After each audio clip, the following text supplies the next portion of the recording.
Today's summit brings together a number of key groups who are on the front lines of dealing with youth homelessness in the city. They say it is uniquely distinct from what adults experience, and because of that, it requires its own separate strategy. What we're hearing directly from youth is pretty clear. The system is not built for them. Advocates say it's a perfect storm of circumstances that force youth into homelessness. Post-pandemic inflation and soaring rent, a challenge for most in the city, but particularly for young people.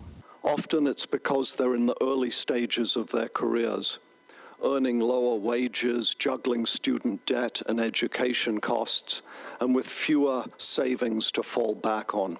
Add to that experiences of poverty and discrimination, and it can be a difficult situation to rise out of. But the resources that are currently available are inadequate, they say.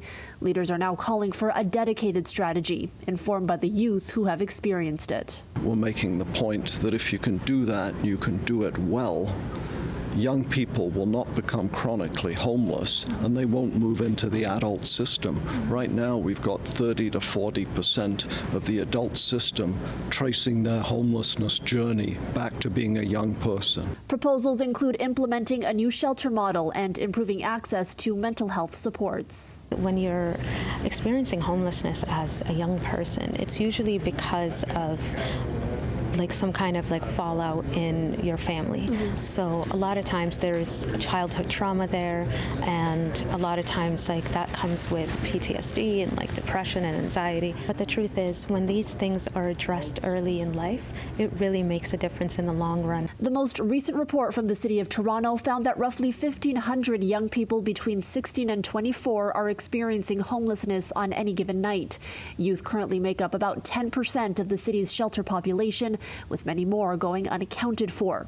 City Councillor and Toronto Board of Health Chair Chris Moyes also noting the complexity of who's being impacted. A lot of the people that are in the shelters are people who are from the 2S LGBTQ community, Black and Indigenous, and people of color.